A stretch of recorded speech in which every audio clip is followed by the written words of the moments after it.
Did pilots really cause the Air India Flight 171 crash? Or is there more beneath the headlines? Let's break it down. On July 12th, 2025, tragedy struck just after takeoff from Ahmedabad. A Boeing 787 Dreamliner went down, claiming the lives of 241 people on board and 19 on the ground. That's 260 souls gone in a matter of minutes. Naturally, questions started flying before the smoke even cleared. Now, the first investigation report by India's Aircraft Accident Investigation Bureau has dropped a real bombshell.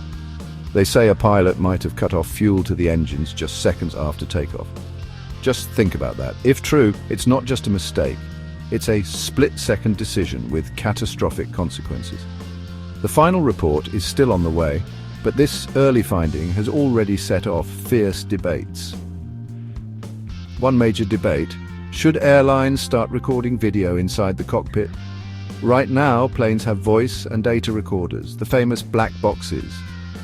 But video, that's a different story.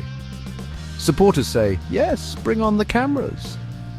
Willie Walsh, who heads the International Air Transport Association, argues that video could give crash investigators the missing pieces of the puzzle, like exactly what the pilots were doing or if something distracted them at a crucial moment. After all, not everything gets picked up on microphones or instrument logs, and there's proof it can make a difference. In 2023, Australian investigators solved a helicopter crash by reviewing cockpit footage. They found the pilot was distracted by a phone and some food, details they'd have never caught without video. That case made headlines and pushed some regulators to support more cockpit cameras worldwide. But then, you've got pilots' unions, especially in the US and internationally, fighting tooth and nail against cockpit video. Their main concern? Privacy. They say pilots aren't robots.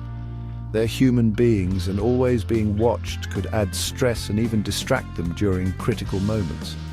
Plus, they worry about leaks and sensational news stories if footage gets out. They argue, focus on improving the black boxes we already have, instead of putting everyone under a microscope.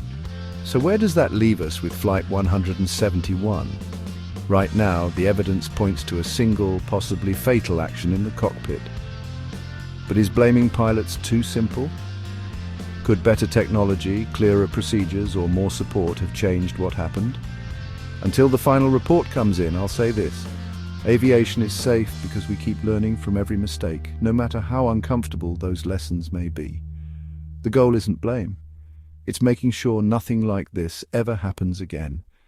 If you want more updates on this story, don't forget to subscribe and keep those notifications on. Stay safe and keep asking questions.